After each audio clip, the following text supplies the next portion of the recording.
Someone in a recent workshop on flipped learning asked if I'm sending out my materials that I would normally deliver in the classroom to students ahead of time, what do I do in the classroom? And I thought that was a really good question. And the first issue which needs to be addressed is, what do you do with the people who haven't viewed the materials before the class? Well, I think you then get people who have gone through the materials and pair them up or put them in a group with people who haven't, and together they take them through the materials. Or you might send the students off who haven't looked at the materials and get them do that in class time. It seems that after a few weeks that people who've gone down this flipped learning route say that students get with the program, they understand the new method, but it takes a while to adjust.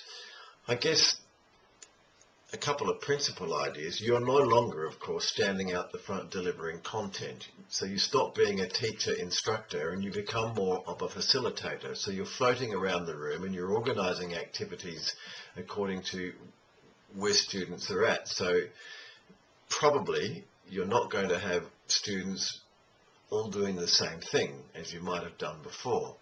You'll have people working in pairs or groups according to level. There'll be some peer assessment or peer review going on. You'll have some students collaborating on a task which you might have set. Some students might be sitting silently working on a sheet of questions that you've given them. So that's possible, but you've got to look for opportunities where they can actually work together. You'll be floating around the room, asking questions, getting students to clarify, getting a sense of what level students are at. You might decide to pair up a good student with someone who's struggling, so that the better student has an opportunity to mentor the student who's struggling. There's no recipe here, but it's very fluid, and you do have to think on your feet a lot more, so your sessions are going to be a lot more flexible and less predictable. And you need to have a range of activities available that you can suggest to students or hand out as appropriate, so you won't have an exercise that everybody is working on. It is possible that that might work, but the reality is when you work in this kind of method, you're going to have different kinds of exercises available to suit the various needs of students and accommodate the level that they're at, encouraging working together in pairs or groups.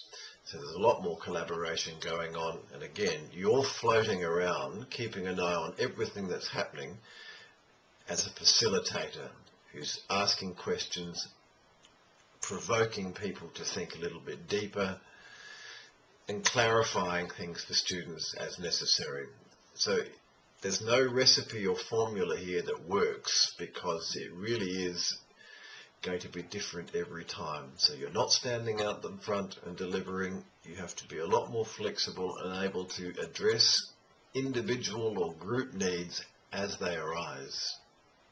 So I hope this is helpful, at least in giving a little bit of insight to what you might do in a flipped learning classroom. And if you've got ideas that you could add to this, please share them in the comments area. Cheers.